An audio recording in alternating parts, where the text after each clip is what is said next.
Dice, oh Señor, has examinado mi corazón y sabes todo acerca de mí. Sabes cuándo me siento y cuándo me levanto. Conoces mis pensamientos, aun cuando me encuentro lejos. Me ves cuando viajo y cuando descanso en casa. Sabes todo lo que hago. Sabes lo que voy a decir incluso antes que lo diga, Señor. Vas delante de mí, vas delante y detrás de mí. Pones tu mano de bendición sobre mi cabeza. Semejante conocimiento es demasiado maravilloso para mí. Es tan elevado que no puedo entenderlo. Jamás podría huir de tu presencia. Si subo al cielo, allí estás tú. Si desciendo a la tumba, allí estás tú. Si cabalgo sobre las alas de la mañana, esto es metafórico, ¿verdad? Lo sabéis, ¿no? Quiero decir que nadie cabalga sobre... Vale. Ya me he perdido. Si cabalgo sobre las alas de la mañana, si habito junto a los océanos más lejanos, aún allí me guiará tu mano y me sostendrá tu fuerza. Podría pedirle a la oscuridad que me ocultara, y a la luz que me rodea que se convierta en noche. Pero ni siquiera en la oscuridad puedo esconderme de ti. Para ti, la noche es tan brillante como el día. La oscuridad y la luz son lo mismo para ti. Tú creaste las delicadas partes internas de mi cuerpo y me entretejiste en el vientre de mi madre. Gracias por hacerme tan maravillosamente complejo. Tu fino trabajo es maravilloso, lo sé muy bien. Tú me observabas mientras iba cobrando forma en secreto, mientras entretejían mis partes en la oscuridad de la matriz. Me viste antes de que naciera. Cada día de mi vida estaba registrado en tu libro. Cada momento fue diseñado antes de que un solo día pasara. Qué preciosos son tus pensamientos acerca de mí, oh Dios. No se pueden enumerar, ni siquiera puedo contarlos. Suman más que los granos de la arena, y cuando despierto, todavía estás conmigo. Oh Dios, si tan solo destruyeras a los perversos, lárguense de mi vida, ustedes asesinos. Blasfeman contra ti. Tus enemigos hacen mal uso de tu nombre. Oh Señor, ¿no debería odiar a los que te odian? ¿No debería despreciar a los que se te oponen? Sí, los odio con todas mis fuerzas, porque son tus enemigos. Examíname, oh Dios, y conoce mi corazón. Pruébame y conoce los pensamientos que me inquietan. Señálame cualquier cosa en mi vida que te ofenda y guíame por el camino de la vida eterna. Es un salmo precioso que David escribe diciéndole, pues haga lo que haga, tú lo sabes de antemano porque eres Dios y sabemos que una de las características de Dios es que Él lo sabe lo que va a pasar. Aún así, sabiendo que este mundo que iba a crear al hombre y que el hombre se iba a apartar de él, lo hizo.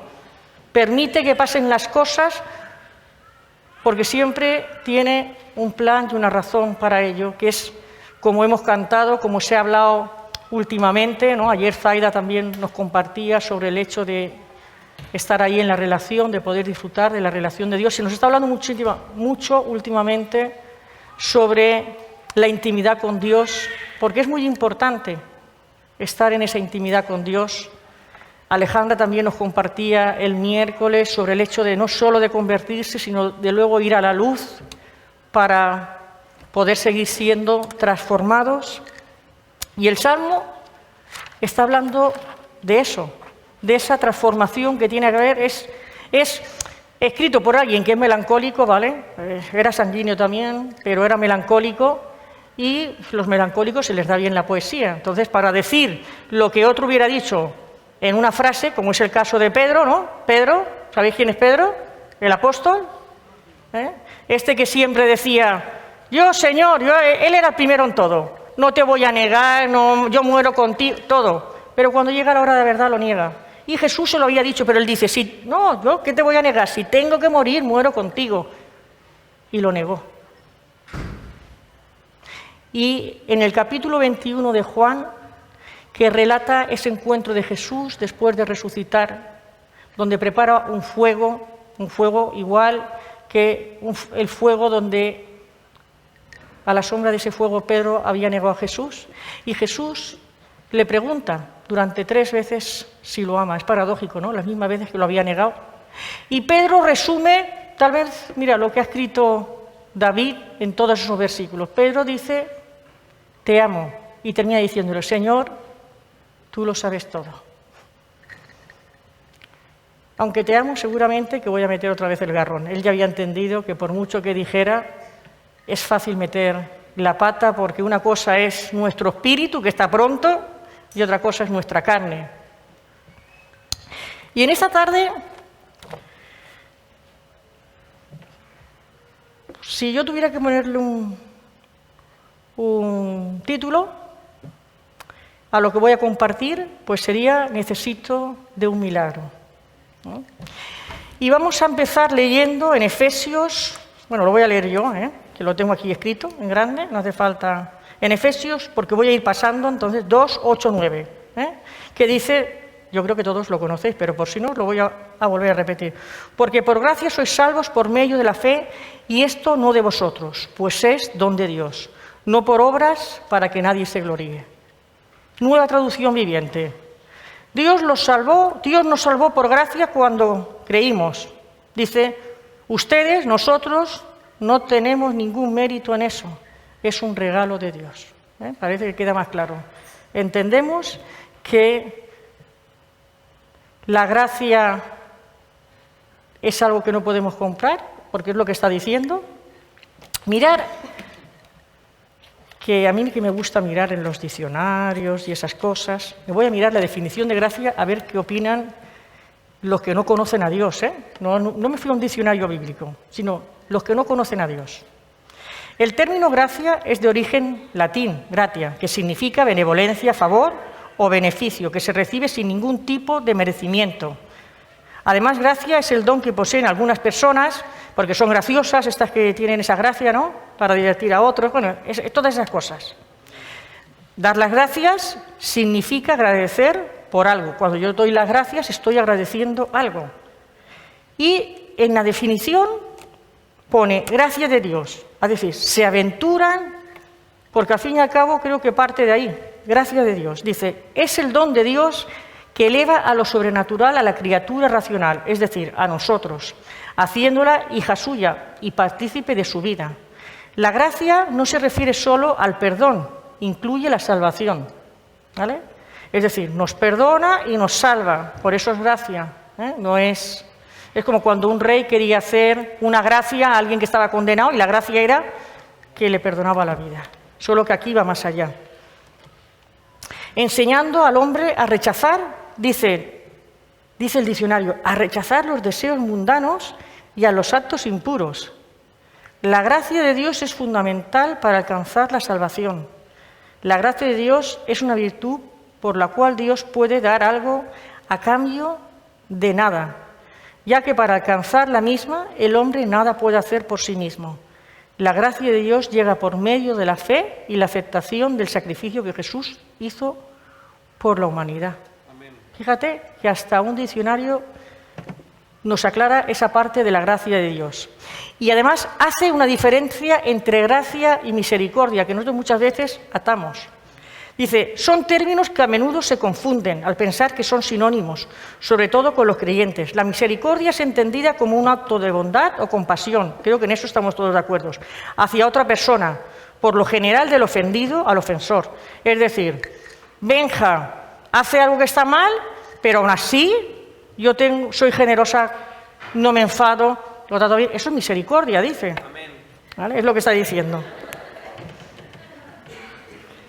Ahora, cuando se recibe de Dios el perdón es porque el individuo sintió un sincero arrepentimiento por su parte. Gracia es un don gratuito concedido por Dios a pesar de no merecerlo, con el objetivo, dice, de vivir bajo sus mandamientos. Y eso lo dice un diccionario. Es decir, la gracia desata el hecho de que tenemos que vivir ahora bajo sus mandamientos. En esta tarde quiero hablar de la gracia, entre comillas, ¿vale? Pero por ahí se va a desarrollar, pero no de la gracia, ojalá pudiéramos disfrutar de esa gracia, que la mayoría de veces no se ve que se disfruta en las iglesias, porque esto, a veces hay tres tipos.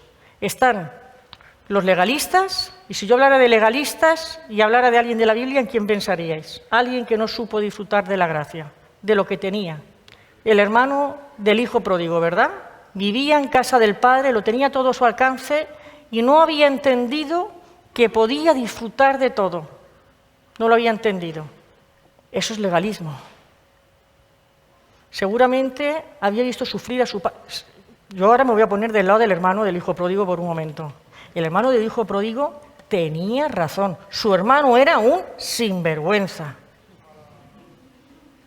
Había sido un sinvergüenza.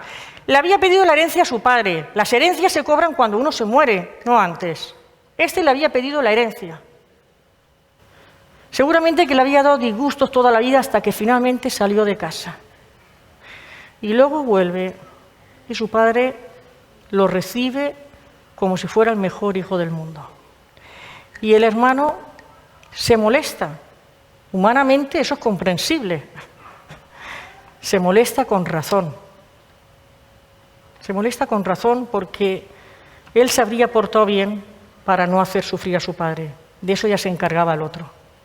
Tuvo que sufrir que su padre estuviese todos los días en el camino, esperando a que su hermano, el que no tenía vergüenza, volviera. Tuvo que aguantar eso y mientras tanto él trabajaba dándolo todo para que los negocios de su padre estuviesen ahí, para que se sostuviese todo, para que se sostuviese todo.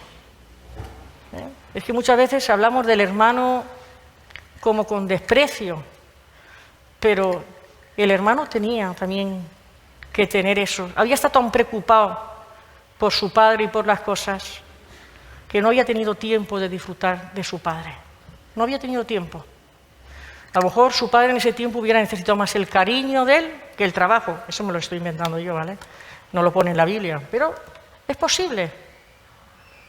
No supo disfrutar de lo que tenía y creía que su hermano debía de haber vivido bajo ese precepto y incluso en su vuelta a casa no consideraba que fuera un motivo de fiesta, ¿no? Porque no se lo merecía. Pero no vamos a hablar de legalismo. Hay otro tipo de gente. Hay gente que disfruta la gracia porque se da cuenta que el hecho de que Dios te mire, no te lo mereces. Y vive siendo consciente cada día de su vida de eso. Y cuando encuentra algo en el camino que es una molestia para que esa gracia llegue a él, lo pelea para que desaparezca de su vida.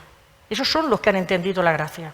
No es que yo me convierto y ya soy un gracioso. No, no es tan fácil. Es decir, hay un proceso en el que vamos viendo lo que hay, pero el que sabe que es inmerecido, ese pelea de parte de Dios, no contra Dios, pelea de parte de Dios para poder cambiar. Y luego están que yo creo que son, pues yo creo, para mí, yo creo que esos son mayoría. La mayoría de veces en el mundo, voy a decir en general, no aquí en la iglesia, ¿vale? Los que abusan de la gracia. Los que abusan de la gracia. Y vamos a tener ahí ese título, los que abusan de la gracia. Hemos leído Efesios 2, 8, 9 y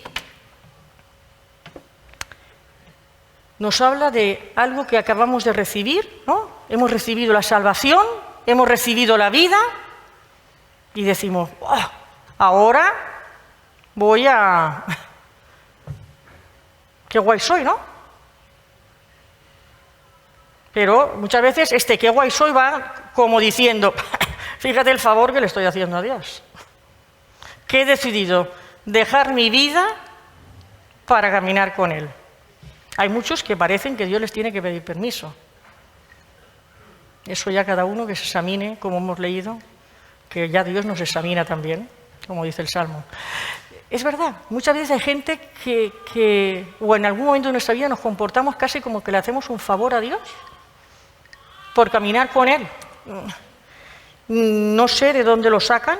Es como si hubieran leído: sois salvos porque os lo merecéis, Dios debe de estar agradecido en vez de nosotros, y puedo caminar, como habla de obras, y hacer mis propias obras. Es casi como que si fuéramos, ¿cómo se les llama a estos que no entienden la letra?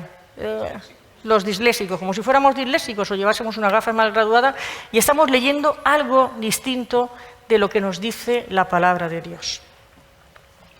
Cuando la palabra de Dios en Romanos 3:23 nos deja claro, ¿no? Por cuanto todos pecaron, es decir, todos los que eran asesinos y las buenas personas, o solo los que eran asesinos y ladrones. Todos, incluso las buenas personas, estos que se desviven por ayudar a los demás. Por cuanto todos pecaron, están destituidos de poder alcanzar la meta gloriosa establecida por Dios.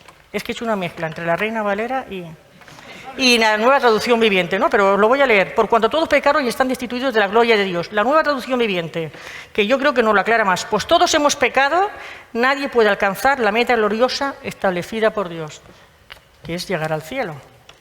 ¿Vale? Eso es algo que no puede ser. Pablo, el mismo que escribe la carta a los Efesios, que escribe a los Romanos, dice en 1 Corintios 15:10: pero por la gracia de Dios soy lo que soy, y su gracia no ha sido en vano para conmigo. Antes he trabajado más que todos ellos, pero no yo, sino la gracia de Dios. Aquí está hablando de que estaban habiendo historias, ¿vale?, con la gente de la iglesia, que si este hacía más, que si el otro, que si... Los estaban comparando, ¿va? A ver quién de todos era mejor. Y entonces Pablo, que esas historias no le gustaban, dice: la gracia de Dios, que yo no merecía nada, nos está diciendo, ha producido en mí, como hemos leído, escuchadme, en el diccionario, el hecho de que ahora puedo caminar en su mandamiento. Y dice, y la he aprovechado. La he aprovechado. Es decir, que recibo la gracia y tengo que hacer un buen uso de ella. Es lo que nos está diciendo Pablo. Y la he aprovechado. Mira, que os va a dar más luz la Nueva Traducción. Hoy la he traído por doble. Nueva Traducción Viviente. Sin embargo, lo que ahora soy, dice Pablo, todo se debe a que Dios derramó su favor especial sobre mí. Y no sin resultados, dice. Pues he trabajado mucho más que cualquiera de los otros apóstoles. Pero no fui yo, deja claro, pero no fui yo, sino Dios quien obraba a través de mí por su gracia. Pablo era un hombre, y no porque fuera, escuchadme, no porque fuera un asesino de los cristianos, que se sabía merecedor de una gracia inmerecida. Pablo, cuando leemos de uno de ellos, tenemos que tener claro una cosa: él no era un gentil, no era un pagano, no era alguien fuera del pueblo de Dios. Cualquiera de los judíos que hablaba, estábamos hablando de gente que tenía la ley y la palabra de Dios. Y Pablo perseguía a los cristianos equivocadamente, y se hubiera ido al infierno, pero perseguía a los cristianos porque pensaba que eso era lo que Dios quería. Hasta que tiene un encuentro con la vida, que es Jesús, y resucita. Y resucita. Él estaba muerto, él dice que él estaba muerto y resucita porque tiene un encuentro con la vida que lo cambia todo. En 2 Corintios 6, 1 y 2, dice Pablo también, ahí está hablando de él, en el otro lado, y aquí dice: así pues nosotros, como colaboradores suyos, os exhortamos también a que no recibáis en vano la gracia de Dios. Porque dice: en tiempo aceptable te he oído y en día de salvación te he socorrido. He aquí el tiempo aceptable, he aquí ahora el día de salvación. Es decir, Pablo está diciendo, una de las cosas es que él tiene claro que la misma gracia que él ha recibido y que él no desaprovecha, anima a los demás. Anima a los demás. En este caso eran los corintios, a que no desaprovechen lo que Dios les ha dado. A que Dios les ha dado. Es así. En pocas palabras está diciendo, nosotros, siervos de Dios, llamados para anunciar el Evangelio, el mensaje de salvación, pero también para enseñar, animar, exhortar cómo hacer uso de lo recibido. Si Pablo lo recuerda a unos y a otros, distintas culturas, es porque debemos de hacer un bien uso de la gracia. La pregunta que yo me hago es, ¿puedo quedarme con la gracia y guardarla? Es decir, recibo la salvación, esto es como lo que Jesús dijo de la mina, ¿puedo quedarme con la gracia y guardarla? Ya he recibido la salvación y ya está. Pues creo que no, porque en la Biblia hay un montón de pasajes donde nos anima a servir. ¿Puedo vivir como quiera una vez recibida? La Biblia nos exhorta a vivir en santidad. La palabra de Dios y el mismo Jesús, sed santos, ¿no? Como yo soy santo, quiero decir, no puedo vivir como quiera. ¿Puedo usar la gracia a mi voluntad? Porque aquí entra el abuso de la gracia. Cuando eso ocurre, estamos haciendo uso de la gracia para nosotros, nuestros deseos, sueños, etc. Eso es abuso de la gracia. La gracia es dada por Dios para que guíe nuestra vida, al ser conscientes de que no merecemos el favor de Dios. La gracia irrumpe con fuerza, nos hace sentir miserables y al mismo tiempo importantes. Pero la gracia debe ser como un tsunami que tira a tierra y arrastra lo que somos, es decir, las obras de la carne.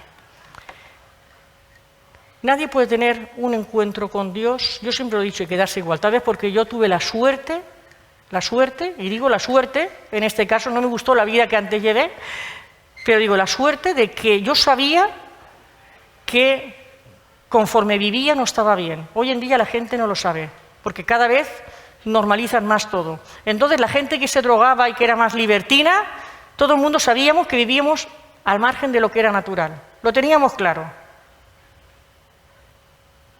Eso fue algo a mi favor. Yo era drogadicta y encontrarme con Dios era, en parte, enfrentarme a que yo estaba mal y necesitaba de un milagro.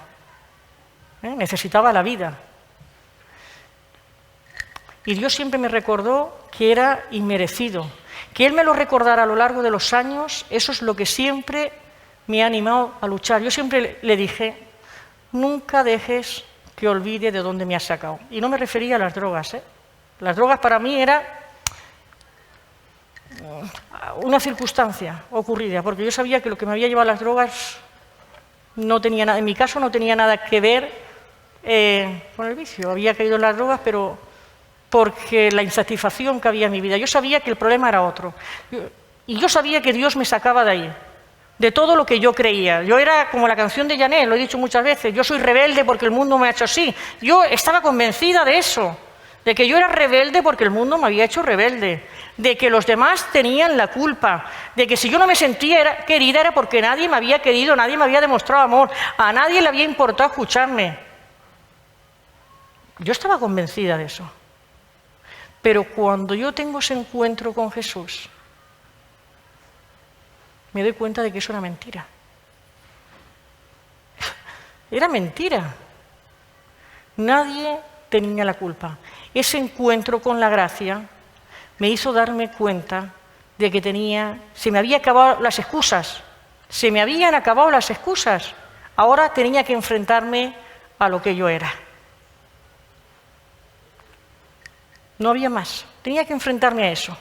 Y ha sido muy costoso en ocasiones, ha sido muy doloroso en otras hubiera querido desaparecer y en ocasiones le he dicho a Dios, si hubiera sabido lo que me iba a costar, me habría quedado solo con la salvación.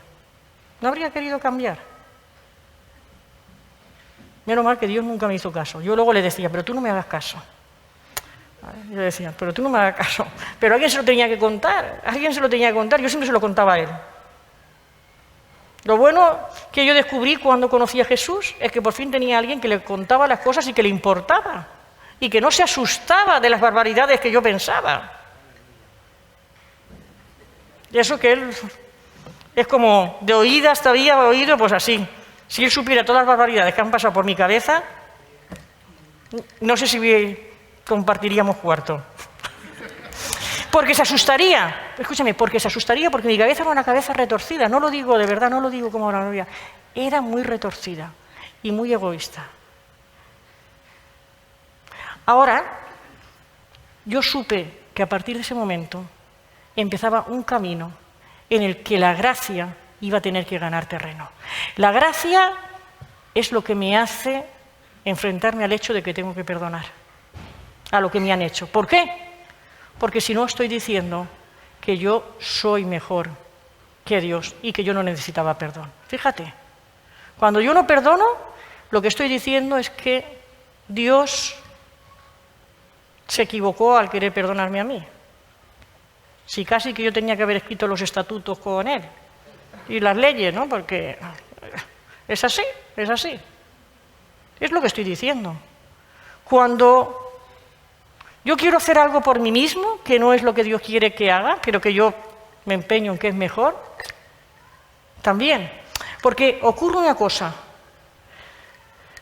Hayas conocido a Dios de adulto o hayas crecido, que esto los tienen más difícil, los que han crecido dentro de lo que es la Iglesia, deberían de tenerlo más fácil. No sé por qué lo tienen más difícil. Me pregunto si a veces fallamos a la hora de transmitir realmente lo que es la gracia y el amor de Dios, o es que es el proceso que tienen que vivir para conocer esa gracia.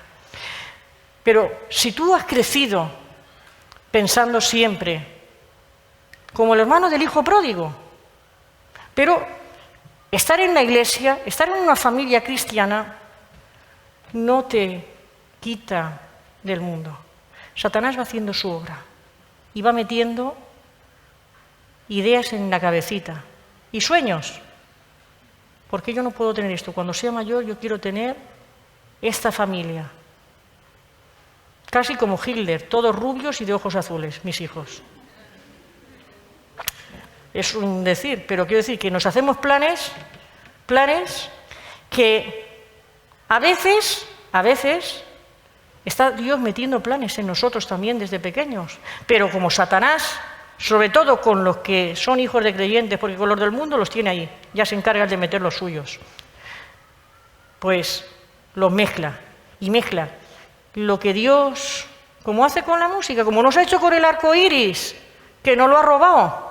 El arco iris es el pacto de Dios con el hombre. ¿Y qué está representando en el mundo? ¿Quién lo reconoce como el pacto de Dios con el hombre? Nadie.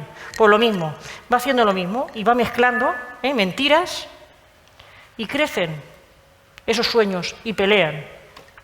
Y hay gente que dice, bien de adulta, que no han llevado una vida muy mala, o bien porque han crecido en la iglesia, dicen, no, pero si yo me porto bien y obedezco, como el hermano del hijo pródigo.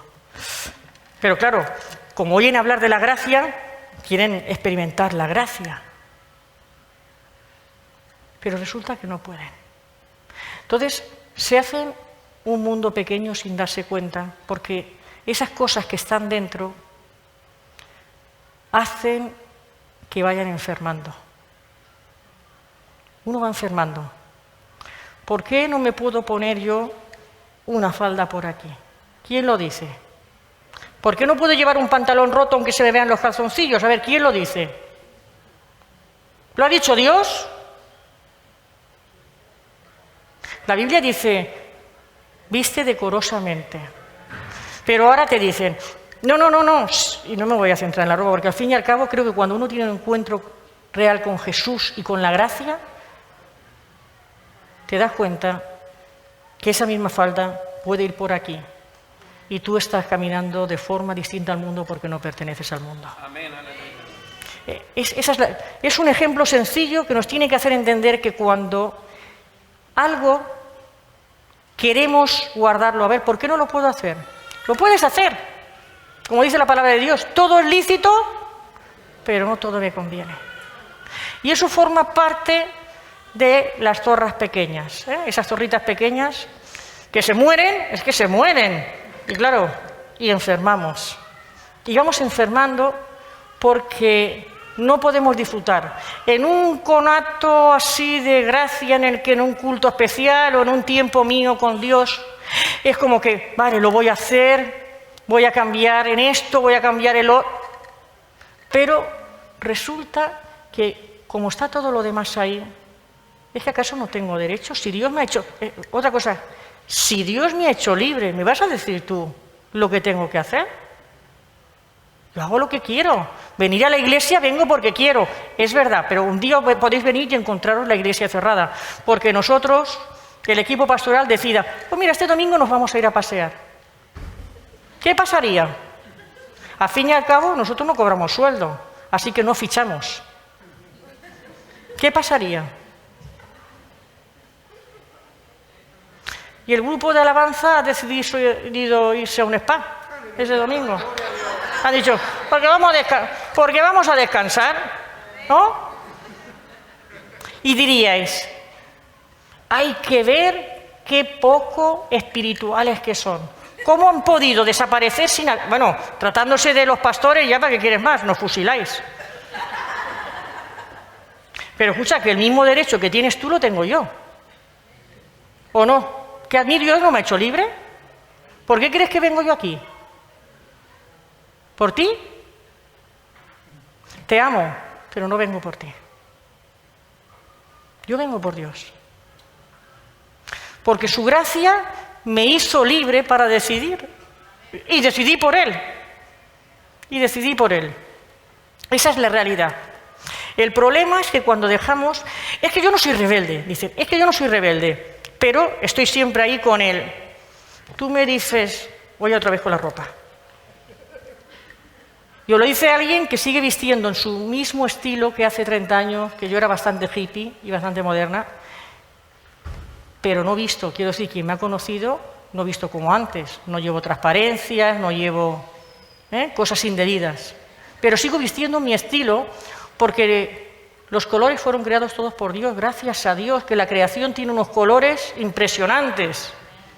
Y lo mismo me he visto de negro que me he visto como el arco iris.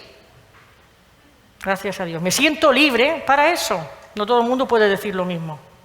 Pero yo me siento libre para vestirme del color que me apetezca. Y no tiene nada que ver con mi estado de ánimo. Yo no me visto por mi estado de ánimo.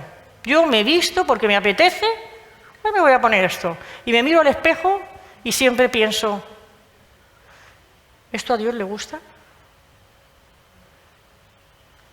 Al fin y al cabo, Él fue el que me dijo, baja el dobladillo de tu falda, ¿vale? Yo de escote nunca fui, como no tenía nada que... A lo mejor porque no tenía nada que enseñar cuando era joven. Igual si hubiera tenido que enseñar, me hubiera gustado enseñar, no lo sé. Pero no me importaba llevar transparencias, ¿vale? Entonces nadie me dijo, ponte un viso, que los odiaba. Los odiaba. Yo ahora cuando voy a comprarme una camiseta, la miro... ¿Sabéis por qué? Porque no me quiero poner en verano otra camiseta de tirantes debajo, porque me agobio. Entonces yo la miro porque este pasillo es criminal. Yo me he dado cuenta que lo que no se transparenta en la calle, en este pasillo te quedas desnuda. Y yo intento ir siempre por allí porque tengo miedo, porque yo digo, es que no me fío, a no ser que vaya vestida de acero, no me fío. Es verdad. Es decir, y yo lo miro. Como no me quiero poner capas, ¿vale? Cuando era joven me daba igual porque tenía frío, pero ahora no, me molesta todo. Pues yo miro para que no, porque yo digo, es que tener que ponerme una camiseta de tirantes debajo de otra camiseta no me apetece en verano. Y miro, y miro. Pero eso fue que el Espíritu Santo, caminando con Él, me inquietó. Me inquietó. Y me dijo, no puedes vestir como antes. No puedes caminar como antes, no puedes hablar como antes. De hecho, yo ni recuerdo, pero sé que hablaba como se hablaba en la calle, con toda esa jerga de la calle, ¿no? En Encarna hablábamos así. Es que la Encarna y yo somos de... Y el Peque, éramos ya amigos en el pasado antes de conocer a Dios. Entonces, antes de Cristo. Esto es antes de Cristo y después de Cristo. Pues éramos amigos antes de Cristo, ¿vale? Entonces, claro, y hemos estado muchas veces juntos, ¿vale? Entonces... de marcha y esas cosas. Pero yo cambié esa forma de hablar sin darme cuenta. De verdad que no hice ningún esfuerzo por dejar de decir palabras feas, que no hice ningún esfuerzo por dejar de hablar de la jerga. Fue Dios el que me cambió, la relación con Él lo que me cambió. Yo recuerdo cuando conocí al padre de Benja, que él me decía, y ahí fue la primera vez que yo me di cuenta, que hablaba de forma distinta, que me dijo... si tú no dijeras que has sido drogadicta, con los pocos años que llevas fuera, dice, nadie lo diría porque tu forma de hablar y todo no tiene nada que ver con lo que se habla en la calle y lo que suelen hablar los drogadictos y lo que costaba cambiar. Y yo dije, pues yo no me da cuenta nunca, Pepe. Yo sencillamente quiero decir, no he hecho nada. Es decir, no era mérito mío, esto no era mérito mío, había sido gracia. Como lo mismo que me había salvado, pues oye, había sido gracia.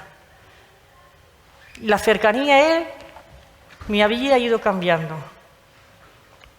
Me había ido cambiando. Pero todas esas cosas a las que no queremos hacer caso, no soy muy rebelde, solo soy un poco, ¿vale?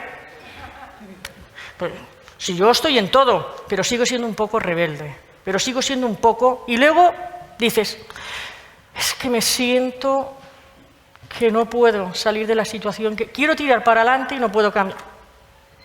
Pero ¿cómo vas a cambiar si estás enfermo? ¿Recordáis un enfermo? Esto es la misericordia de Dios. ¿Recordáis un enfermo en la Biblia al que Jesús, alguien que tenía relación con Jesús, tenía relación con Él? Y Jesús no fue a verlo. Este Jesús que hacía milagros, que abrió los ojos de los ciegos, de los cojos, que había sanado, y se negó en ir a verlo. Y finalmente Él dice que había un propósito en eso, ¿verdad? Que era el poder. ¿Creéis que solo era el poder darle? Porque es que es un milagro, bueno, Jesús no repitió nunca nada, y es un milagro con muchas peculiaridades. Enfermó. No era el momento de que Jesús acudiera, todos lo estaban llamando, menos Lázaro parece ser, pero los demás lo llamaban. Seguramente que Lázaro esperaba que su amigo viniera y lo sanara. Seguramente que esperaba. Y muchas veces nos pasa eso, estamos así y estamos esperando que Dios venga y que haga el milagro. Pero Dios dice, quiero que conozcas la gracia. Porque te has metido tú ahí sola en esa enfermedad o ahí solo.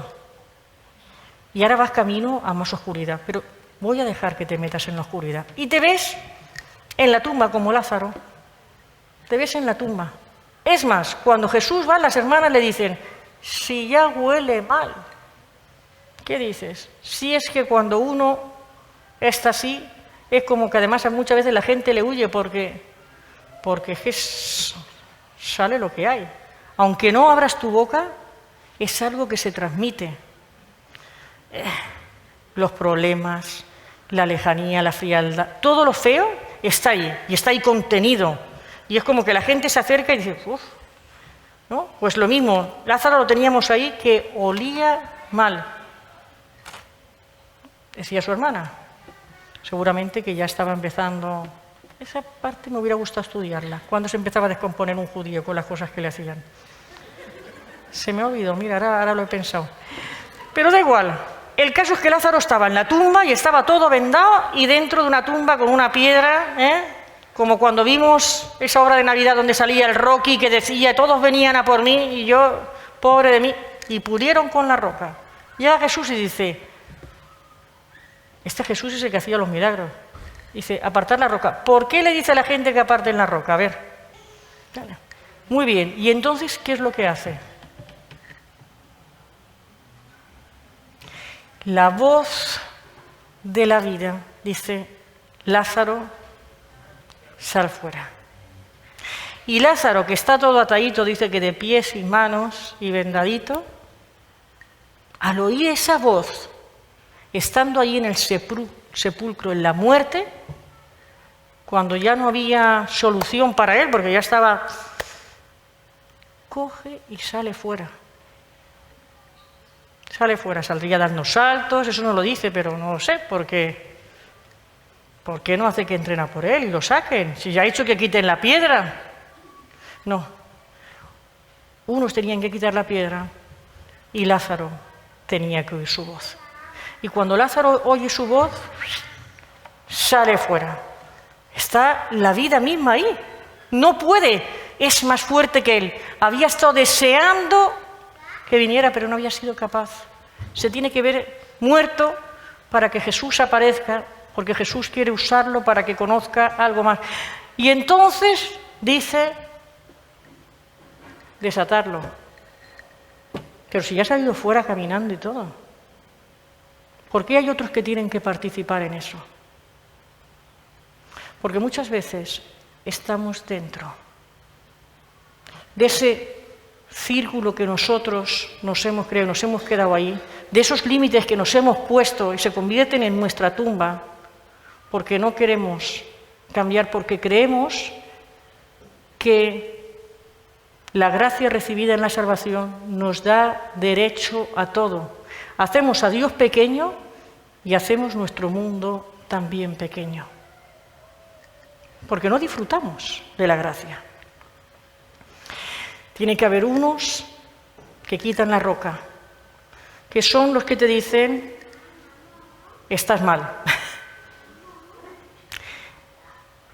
Y tiene que haber quien te ayude en ese camino, porque no estás en condiciones, cuando estás enfermo y estás atado, no estás en condiciones de ver las cosas como son. Y vas a tener que dejar que se acerquen a ti y te ayuden. Ahora, todo esto, la piedra que te desaten, escúchame, no sirve de nada si tú no has escuchado la voz de Dios diciéndote, sal fuera. Porque te puede pasar como a Jonás. Jonás era alguien desobediente, con toda la razón del mundo. Hay que ponerse en el pellejo de Jonás. Esto es como el hermano del hijo pródigo. Si es que eran los enemigos del pueblo de Israel a los que quería que fuera a predicarles arrepentimiento.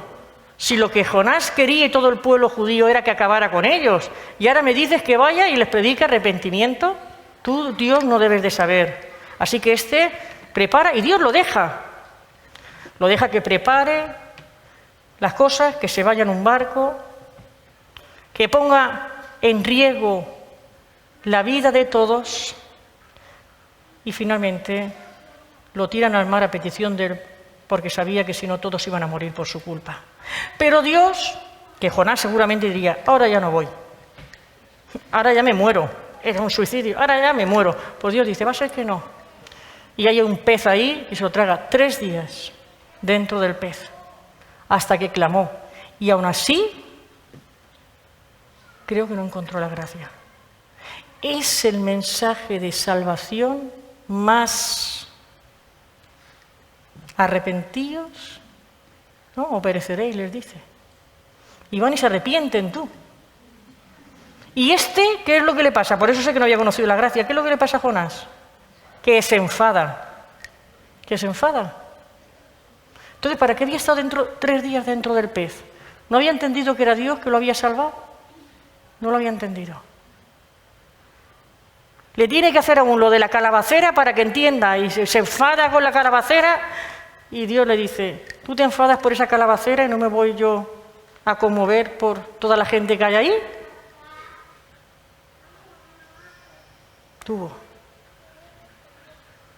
Pero lo tuvo que entender de otra manera. No sé si terminaría entendiéndolo. Lázaro sí. Lázaro escuchó su voz y salió fuera, escuchó la voz de la vida. Voy a volver al final del Salmo 139. El final del Salmo dice, oh Señor, ¿no debería odiar a los que te odian? ¿No debería despreciar a los que se te oponen? ¿Deberíamos odiar a los que odian a Dios? Sabemos que Jesús dijo, amad a vuestros enemigos, bendecid y no maldigáis. No, es que él era melancólico y a veces era impulsivo, ¿vale? Él escribía todo lo que salía de su... Menos mal que Dios no se lo tenía en cuenta. No se explica bien, creo que no se explica bien, David. Hay que odiar todo lo que está en contra de Dios. Hay que odiarlo. Es decir, ¿tengo que odiar todo aquello que me aleja de Dios? Debo de odiarlo. ¿Tengo que arrancarlo de mi vida? Sí. ¿Tengo que despreciar todo lo que hay fuera? Aunque sean las modas. Y uno puede vestir a la moda, ¿eh? Y esto lo digo también para los hombres, porque hay algunos hombres que les gusta marcar cuerpo. Y la intención del corazón, como hemos leído, eso es algo que Dios ve. ¿Por qué lo haces? Cambia todo. ¿Cuál será el motivo de tu corazón? Es decir, Dios lo ve. Si tú te pones todo marcón porque quieres que las chicas te miren al pasar, ten cuidado. Si te pones una falda por aquí, escúchame, no me digas que te la pones para ti porque no me lo voy a creer. Escúchame, soy mayor, llevo años fuera que me convertí, pero no soy tonta, lo siento. No soy tonta. Porque en invierno, escúchame, en invierno no es cómodo llevar una falda corta cuando vas helada de frío, pero llevas una minifalda por ahí. Eso no es, quiero decir, no es coherente, ¿vale? Ahora cada uno apáñese con Dios. Pero tenemos que ser, yo siempre he admirado a la gente, mirad, yo he admirado siempre a la gente que es capaz de decir, lo hago porque me da la gana. Y se atiene a las consecuencias. Es decir, yo la gente sincera, el odio a la sinceridad es algo que siempre he valorado mucho. Porque sé que esa gente es más fácil que Dios les hable, sé que esa gente es más fácil que se den cuenta de que tal vez deben de cambiar su forma de vestir, tanto chicas como chicos. La gente que lo sabe por qué lo hace, es decir, es más fácil que la gente que es que soy libre. Y total, oye, que no se ve tanto, que no estoy enseñando. Una falda aquí, yo ahora levanto las manos. Y hay dos opciones, o me veis la ropa interior o me la quito y así no la veis. Escúchame, esa es la realidad. Esa es la realidad muchas veces. Es decir, aquí arriba no subiría nadie con una falda por aquí porque si no, ¿qué iban a estar? ¿Como estatuas? ¿No? Como estatuas. Un chico con los calzoncillos porque se le sale por aquí, por un agujero, tampoco. ¿Vale? Tampoco. No me importa cómo llevan tus calzoncillos. El día que te cases le importan a tu mujer. Es así. Hay cosas que son, como nos explicó Raquel Malagón, las partes íntimas. Pues esto es lo mismo. Lo íntimo es lo íntimo. Esa es la realidad de nuestras vidas. La realidad que nos enfrenta a la situación. ¿Por qué no salgo de la situación donde estoy? ¿Es porque soy un legalista? Mira, un legalista es aquel que nunca quiere aceptar las normas. Y eso es un problema. Aunque creas que no, que es que eres, que vives en la gracia, escúchame, te voy a decir que eso es mentira. Porque Pablo se convirtió y Pablo, ese señor que estuvo 14 años ahí en Tarso, que estaría Dios tratando con él, pone normas en las iglesias que se estaban fundando. Las pone Dios a través de Pablo. No lo olvidéis. Todo se rige por algo, porque lo mismo que la naturaleza se rige por algo, hay cosas que pasan porque la estamos destrozando, por lo mismo, todo se rige por algo. Y donde está el hombre, todo se rige. Y Dios lo da, además, de alguna forma para protegernos. Lo mismo que dio los mandamientos. Los mandamientos no los dio para esclavizar, pero no hay nadie que pueda cumplir la ley de Dios.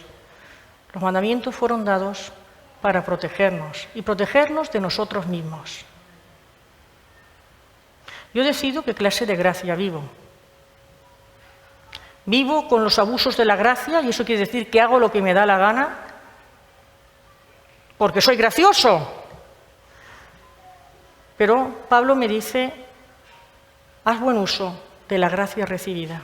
Yo lo he hecho, yo he hecho un buen uso, dice, yo más que otros. Es que Pablo tenía una buena autoestima, ¿vale? Yo no me habría atrevido a decir eso nunca, ¿eh? Pero Pablo, que tenía una buena autoestima porque era colérico, dice, yo he hecho un buen uso más que otros de la gracia recibida, porque él vivió cada día como si fuera el último día de su vida y tuviera que gastar su último aliento, hablándole a los demás acerca de Dios, pero Pablo no se conformaba con dar el mensaje de salvación. Pablo era de los que se preocupaba por formarlos y discipularlos. Y dejaba gente, cuando se iba a otro sitio, dejaba gente a la que él había discipulado para que los discipulara. No para que fueran cabritas locas, sino para que fueran discipulados y fueran ovejas. Ovejas productivas. Puedo ser ese, puedo vivir en ese mundo y pasarme como Lázaro, que me tiro más tiempo enfermo que vivo, porque además, como estoy enfermo, de vez en cuando me levanto de la cama. Aún no me he muerto, pero me levanto de la cama, veo la luz, veo un día de sol, me emociono y digo, qué bien que estoy. Pero claro, resulta que como no he querido escuchar a Dios, no he querido escuchar la voz de la vida, no puedo ser libre de todo lo que hay. Porque aceptar la gracia en mi vida es saber que no tengo derecho a nada. A nada. Mi vida le pertenece a Él. Y mi vida es transformada para que lleve fruto. No para calentar una silla. Es muy triste, yo siempre lo digo, es muy triste haber recibido la salvación y vivir vidas que no le dan la gloria a Dios en nada. Que si miran mi vida y miran la vida a lo mejor de mi familia, no hay diferencia de la familia de al lado que no conoce a Dios.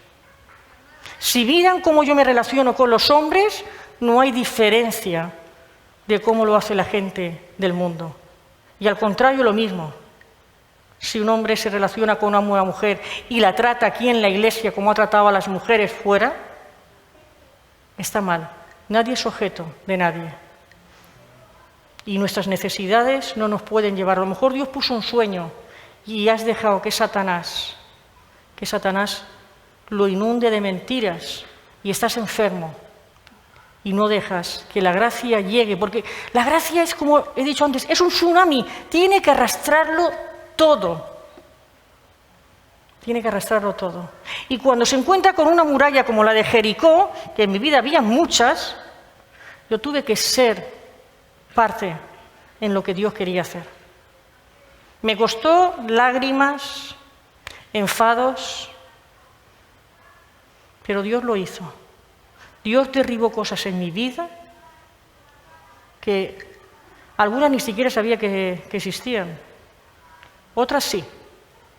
Pero cuando Él me las señaló, aunque me costó, quise ser parte. Porque no quería perderme nada de lo que Él tenía para mí. Y yo creo que en el fondo nadie quiere perderse lo que Dios tiene. Pero no podemos abusar de la gracia, no podemos seguir diciendo, hago lo que me da la gana, no me someto porque soy libre. No eres libre, lo siento. No lo eres. Estás equivocado. No eres libre para nada. Has sido comprado y comprado por amor. Ahora tú decides qué haces con la gracia que has recibido. ¿Vivo como un legalista? ¿Vivo como me da la gana? ¿Dejo que el mundo que yo quería, que a lo mejor no tiene nada que ver con lo que Dios quiere para mí, sea mi tumba, porque no estoy dispuesta a levantarme de la cama? Y Dios te va a dejar, escucha, te va a dejar ir a la tumba. Aún en su misericordia te va a dejar ir a la tumba, para como a Lázaro, llamarte y decirte, sal fuera. Hay una canción que dice, Maestro, necesito de un milagro. No es una cantante que me guste, pero yo sé que cuando Dios trae una canción a mi mente, sobre todo algo que yo no suelo escuchar, algo me quiere decir, ¿no? Eso lo tengo claro desde que Esther era pequeña, venía detrás de mí cantándome canciones, que yo a veces no sabía ni dónde las había escuchado. Maestro, necesito de un milagro, transforma hoy mi vida, mi estado. Hace tiempo que no veo la luz del día, están tratando de enterrar mi alegría, intentan ver mis sueños cancelados. Porque ¿sabes qué? ¿Crees realmente que los demás quieren ahogar todo eso? Los demás tienen la culpa porque quieren robarte los sueños. Y no es verdad. Es que Dios quiere quitar los sueños que no son de Él, y si son de Él y están contaminados, los quiere limpiar. ¿No? Que es una diferencia. Lázaro escuchó tu voz cuando aquella piedra se movió. Después de 4 días, Él revivió. Maestro, no hay otro que pueda hacer aquello que solo tu nombre tiene el poder necesito tanto de un milagro. Dice, renuevo hoy mi piedra y llama por mi nombre, muda mi historia, resucita mis sueños, transforma mi vida, haz un milagro. En esta misma hora me llamas hacia afuera, resucítame. Y yo he estado muchas veces así, por mi cabezonería, porque no me daba cuenta, porque peleaba, porque yo misma queriendo buscar la libertad, me creaba mi propia cárcel. Pero cada vez pude escuchar a Jesús llamándome hacia afuera. Y eso no hay nada comparable en este mundo a poder escuchar su voz y de repente darte cuenta de que tienes vida y de que tienes más que antes, porque al levantarte ahora te dejas atrás lo que te llevó allí. Es así.